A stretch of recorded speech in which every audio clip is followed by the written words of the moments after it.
Ça peut être un effort de tous, ça peut être la course à pied, et je ne vous parle pas du trampoline.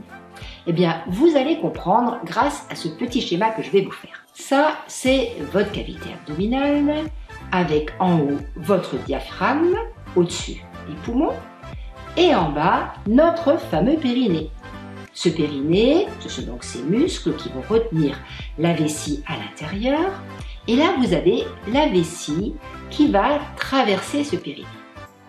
Sur votre vessie, quand elle est encore bien haute, son sphincter se retrouve dans la cavité abdominale. Lorsqu'il y a un effort de toux, par exemple, eh bien, vous allez avoir une pression au niveau du diaphragme, vous aurez la même sur la vessie, et comme on est dans une cavité fermée, cette pression va se répercuter aussi à l'extérieur de ce sphincter qui va rester fermé.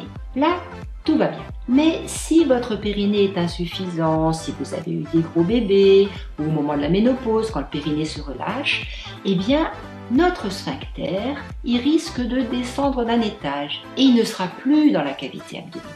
Qu'est-ce qui se passe à ce moment-là? Eh bien, on reprend notre schéma de tout à l'heure. Mais là, le sphincter, quand il y a une pression au niveau du diaphragme, de la vessie, eh bien, la pression ne va pas se répercuter sur le sphincter et ce sera la fuite. Pas d'autre solution à ce moment-là que d'appeler au secours votre périnée, parce que lui, vous allez pouvoir le contracter et à ce moment-là, eh bien, il prendra la place du sphincter pour éviter que la vessie ne fuit. À un stade beaucoup plus avancé, mais c'est une autre affaire, on sait chirurgicalement remonter votre sphincter dans votre cavité abdominale, mais il y a plein de choses à faire auparavant pour éviter ce genre de désagrément.